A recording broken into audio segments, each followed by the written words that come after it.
Welcome back to ASK classes. Class 11th के लेखा शास्त्र वाले बच्चों का मैसेज आ रहा था कि सर जिस प्रकार से केमिस्ट्री के लिए 20 महत्वपूर्ण प्रश्न दे रहे हैं, हमारे लिए भी दे दीजिए ताकि हमारा ही भला हो जाए। सर आप हमारे लिए वीडियोस क्यों नहीं बना रहे हो? तो आप लोग का बहुत ज़्यादा कमेंट देखने के बाद अब फाइनली मैं लेखा शास्त्र का वीडियो लेकर के आ चुका हूँ। इसमें हम केमिस्ट्री की तरह आपको भी 20 महत्वपूर्ण प्रश्न बताने वाले हैं। अगर आपने इसे पढ़ लिया, एग्ज़ाम बहुत अच्छा जाएगा, परेशान नहीं होना है। तो चलिए स्टूडेंट, सबसे पहले हम देख लेते हैं अर्धवार्षिक परीक्षा का सिलेबस क्या रहेगा और फिर ये देखेंगे कि हमें क्या क्या पढ़ना है क्वेश्चंस में। अगर मैं सिलेबस की बात करूं तो लेखांकन एक परिचय ये चैप्टर देखने को मिल रहा है। लेखांकन सैद्धांतिक आधार ये वाला चैप्टर आ रहा है। ठीक है, लेन देन अभिलेख 1 और अभिलेख 2, साथ में बैंक समाधान, तलपट और हास, ये 7 चैप्टर देखने को मिल रहा है। केवल छूट रहा है तो ये अंतिम का वित्तीय विवरण वाला छूट रहा है, बाकी सब कुछ आपके एग्जाम में आ रहा है। अगर मैं इस विषय सूची को देखूं तो यहाँ से हमें अध्याय 1 से शुरू करना है और 9 तक पढ़ना है। केवल हमारा 10वां छूट रहा है वित्तीय। ठीक, वैसे अगर ये आयोजन और संचय छोड़ देंगे तो चलेगा, लेकिन मूल्यह्रास तक करना है क्योंकि मूल्यह्रास तक हमारे सिलेबस में लिखा है। सिलेबस ऑलरेडी मिडिल एजुकेशन के एप्लीकेशन में अपलोड है। अगर आपने नहीं देखा तो सिंपल सा मिडिल एजुकेशन के एप्लीकेशन को डाउनलोड कीजिए। डाउनलोड करने के बाद उसके लॉगिन कर लीजिएगा, रजिस्टर्ड कर लीजिएगा एंड आपको सिलेबस दिख जाएगा। मैं एक बार दिखा दूं अगर आप देखना चाहते हो तो, फिर हम आगे अपने क्वेश्चंस को करते हैं शुरू। देखो एक सेकंड ना, मैं आपके सामने सिलेबस दिखा देता हूँ किस प्रकार से देखना है। तो सिलेबस पता होना चाहिए भाई, तभी पढ़ाई किया करो। ठीक, ये देखो, ये रहा मिडिल एजुकेशन का एप्लीकेशन, डाउनलोड कर लेना गूगल प्ले स्टोर से। ठीक है, यहाँ पे जाना है, ये देखो सिलेबस का ऑप्शन है, ये रहा सिलेबस। ठीक है, यहाँ पर क्या लिखा है, class 10th high Fairlie exam 25-26 syllabus सभी संकाय के लिए। यहाँ पर रिव्यू में क्लिक करोगे। ठीक है, आपका अकाउंट है ना, आइए खाता खोलते हैं भाई अकाउंट का।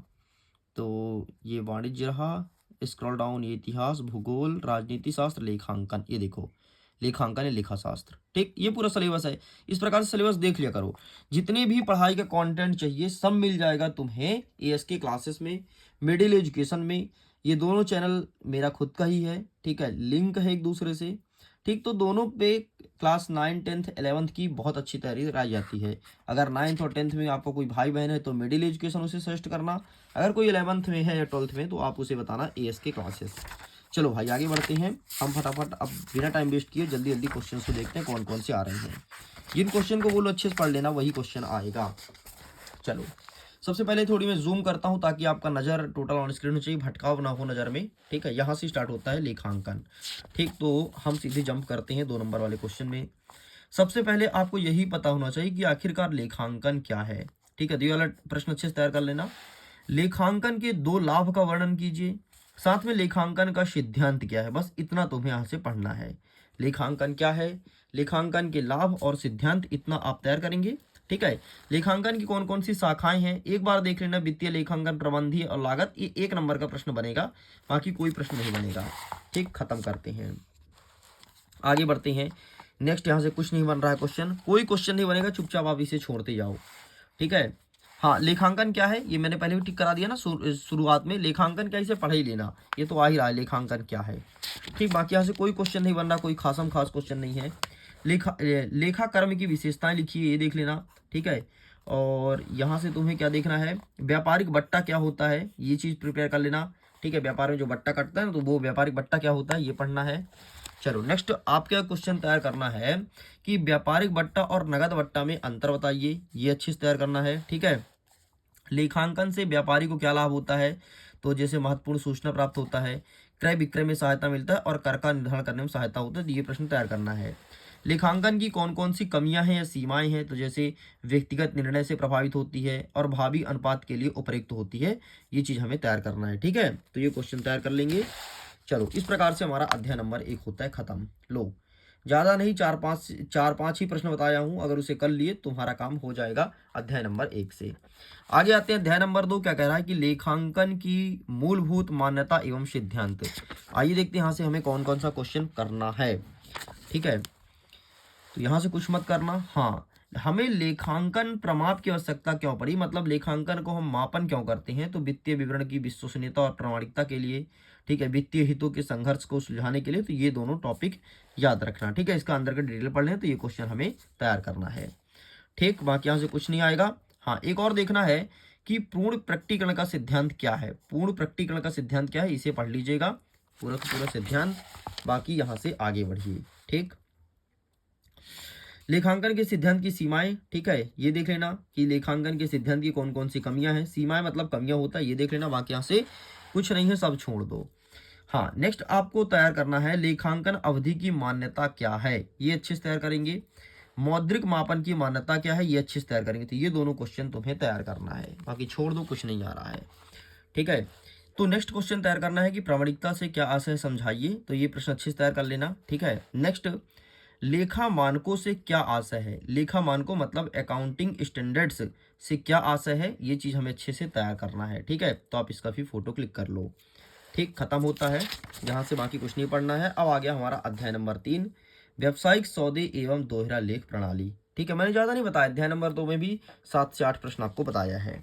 चलिए, तो यहाँ से क्या है, श्रोत प्रयोग कुछ नहीं पूछेगा भाई, छोड़ दो, कोई मतलब नहीं है। ठीक है, यहाँ से आपका कोई प्रश्न नहीं आएगा। हाँ, दोहरा लेखांकन की 4 विशेषताएं, ये आपको करना है। ठीक है, दोहरा लेखांकन की 4 विशेषताएं, जैसे 2 पक्षों में लेखा, न्याय संगत प्रणाली, पूर्ण वैज्ञानिक प्रणाली या वैधानिक मान्यता प्राप्त। तो ये चारों टॉपिक आपको अच्छे से पढ़ना है।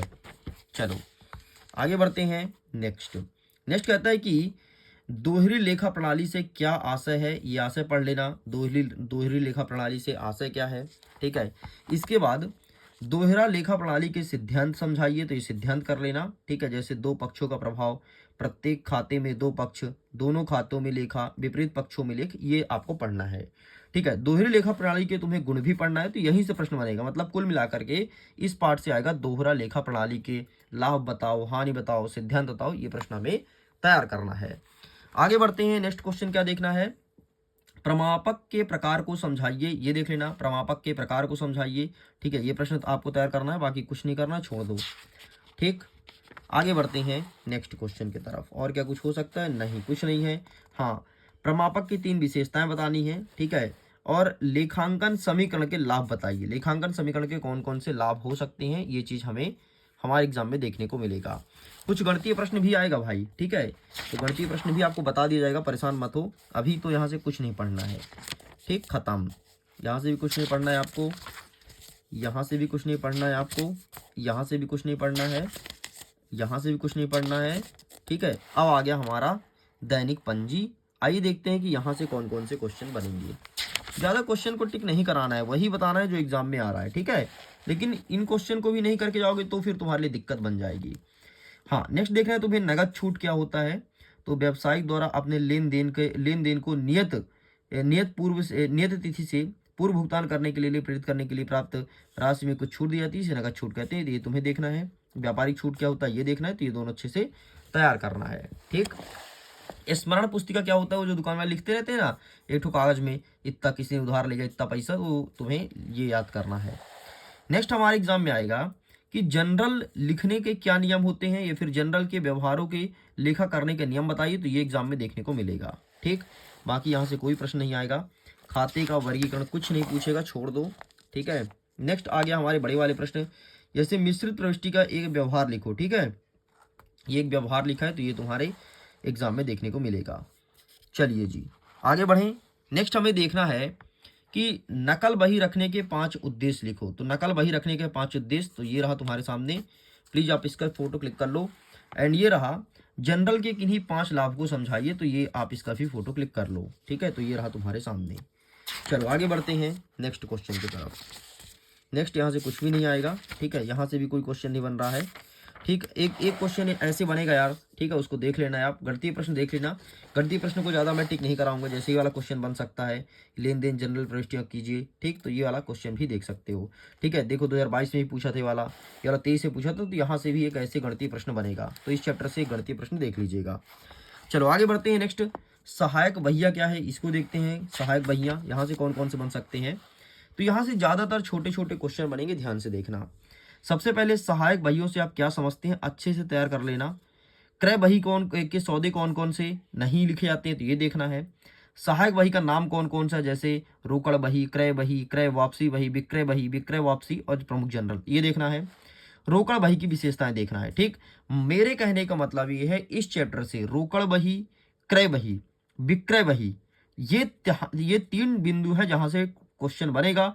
और क्रय वापसी वही, विक्रय वापसी वही, यहाँ से क्वेश्चन नहीं बनेगा, लेकिन यहाँ से क्वेश्चन बनेगा। ये चीज़ हमें तैयार करना होगा इस चैप्टर से। बस अगर इतना कर लिए तुम्हारा काम हो जाएगा इस चैप्टर का। ठीक है, नेक्स्ट और बता देते हैं कौन कौन से क्वेश्चन आ रहे हैं। तो नेक्स्ट आपको देखना है रोकड़ बही क्या है। ठीक है, रोकड़ बही कितने प्रकार के होते हैं, ठीक, ये दोनों देख लेना।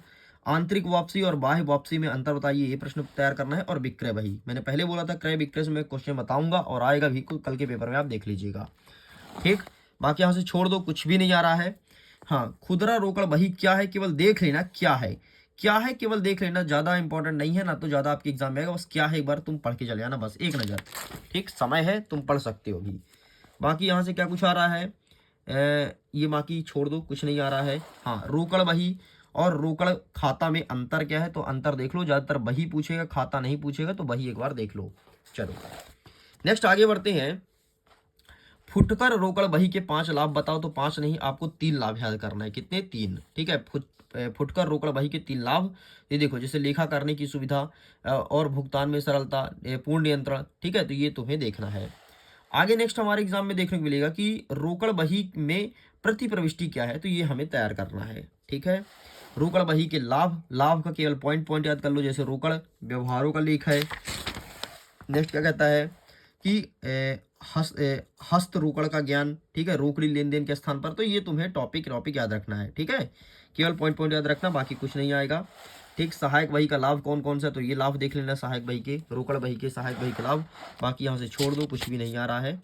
इस चैप्टर से ज़्यादातर छोटे वाले प्रश्न आ रहे हैं। ठीक है, खुदरा रोकड़ बही से आप क्या समझते हैं, इसके लाभ बताइए, ये प्रश्न आपको तैयार करना है। ठीक, बाकी छोड़ दो, कुछ नहीं आ रहा है। ठीक है, रोकड़ बही, ये रोकड़ बही से आप क्या समझते हैं, इसे तैयार ही करना है। ठीक, बस ये छोटे छोटे प्रश्न बन रहे हैं, बड़े प्रश्न नहीं बन रहे हैं, ना तो गणितीय प्रश्न इस चैप्टर से बनेगा। ठीक है, तो इस प्रकार से आपका ये चैप्टर भी होता है कंप्लीट। ये भी कंप्लीट हो गया है। अब हम नेक्स्ट वीडियो लेकर के आएंगे, जिसमें अध्याय नंबर 5 मतलब खाता बही से और आगे के क्वेश्चन को देखेंगे। हमने बहुत कुछ क्वेश्चन देख लिया, मतलब लगभग आपको 15 से 20 प्रश्न बता दिया हूँ जो एग्जाम में आने हैं। ठीक है, अब हम नेक्स्ट आपका देखेंगे कौन सा, अध्याय नंबर 5 से, यहाँ से कवर करेंगे खाता बही से। और एक वीडियो और आएगा जिसमें खाता बही, बैंक समाधान, तलपट, अशुद्धि, मूल्यह्रास, बस इतना देखेंगे। ठीक है, तो 5 टॉपिक और बचा, यहाँ से कवर कर लेंगे। मतलब मुश्किल से आपको 10 से 15 प्रश्न और बताएंगे, आपका काम हो जाएगा और बहुत अच्छे से काम होगा, बहुत ही अच्छे नंबर आने वाले हैं। तो वीडियो पसंद आए तो वीडियो को लाइक करिएगा, अपने मित्रों तक शेयर जरूर कीजिएगा। और प्लीज़ आप हमें कमेंट में लिख करके बताइए कि आप मध्य प्रदेश के किस जिले से हैं, कहाँ से हैं। ठीक है, तो प्लीज़ आप अपने डिटेल्स जरूर मुझे बताइए, ताकि हमें पता तो चले कि आप कहाँ से हैं, जो कि लेखा शास्त्र का लेखा जोखा कर रहे हैं घर बैठे।